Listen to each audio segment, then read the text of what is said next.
I live in Oregon, and Oregon was one of the states, I think it was the only state, that kind of experimented with decriminalizing a certain amount of, a certain class of drugs, for example, fentanyl.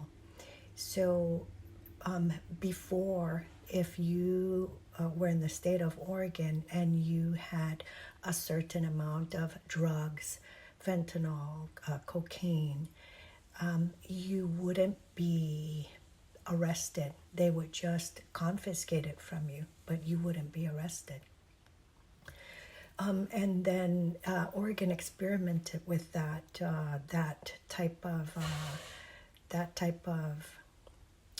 lifestyle, or that type of scene. And then it was just recently, fairly recently, I think within the past month, they've got rid of it. That's no longer the law, and we're back to you are arrested for it, but then you're kind of like sent through to some type of program. Today, I wanted to touch on the subject of drugs. The fentanyl crisis is prevalent everywhere in the United States, in Oregon, in California, in the Carolinas, in Detroit. It's prevalent everywhere. And the purpose of this particular video is to shed light on a potential solution to that drug epidemic that we are living in this time and age. And I was and this all came about because of my grandchildren and them being in sports. And my oldest granddaughter and my youngest grandson, they're into soccer, and my other granddaughter, she's into softball. My grandson that does soccer, he's 6 years old, so I didn't really think much about that, but I really did. I did think of it in regards to my oldest granddaughter who's into soccer, who plays sports, because I do come across stories of 14-year-olds, 15-year-olds that play sports, become injured, get surgery, and then are prescribed painkillers.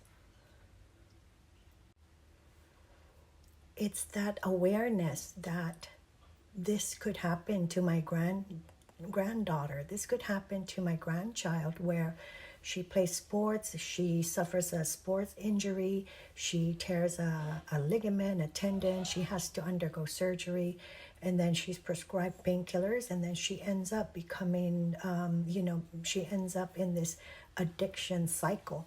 That's what spurred these thoughts and this vlog. And so because of that, I started watching Texas Stories documentaries, which is a series of documentary videos that you can watch on YouTube. A lot of it focuses on the fentanyl poisoning, people's loved ones dying from fentanyl poisoning, but there's also that disease of addiction. And when I was watching those videos, I was really listening to their stories. And a lot of the stories start out with the deceased person, the loved one that has passed away. A lot of their stories started with, he was a happy child, she was a happy child, she was a good daughter, he was so athletic, she was into sports. What I'm hearing from these stories of families with someone that has died from fentanyl poisoning, what I'm hearing from these stories is that a lot of these people that have died from fentanyl poisoning at an early part in their life, and it's mainly like right before puberty. A lot of it sounds like it happens like around the eighth grade mark and older. And what came to mind is we have this educational system where we go to work as parents, and then our children are enrolled in school from the age of preschool all the way up to 12th grade.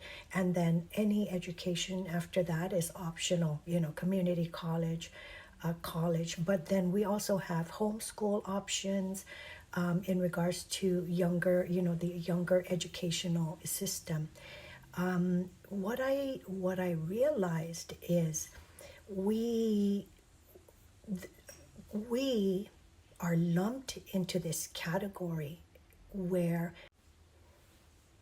the educational system set up by the government and protected by all these laws, the educational system is an academic one where preschool all the way up to the 12th grade, these children are learning how to read, write. They're learning about sciences. They're learning about social studies. They're learning,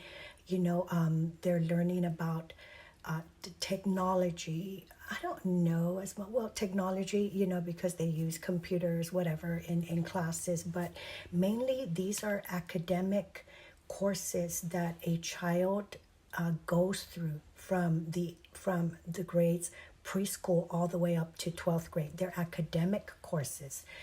And that's how the educational system has been for the past hundreds and hundreds of years. That's how it has been. You go to school, preschool all the way up to 12, and you learn all those subjects, and that's what it is. But I think what's happening is we're categorizing all these children just into that type of learning environment. And some of these children, their brains aren't made for that type of learning process. There are these there's this percentage of children that are there. There's the left brain, there's the right brain. And personally, I think there's a percentage of these children that once you reach a certain age, you can't grasp learning in that type of learning environment in academic, and you are the type of child that prospers and excels in a learning environment that's more tactile, more trades and skills. So I think that an educational system that provides both an academic system and another educational option of like trades and skills that starts at, let's say, 7th or 8th grade and goes up to the 12th grade. I think that is crucial and beneficial to prevent a lot of the social issues we experience now in regards to delinquency.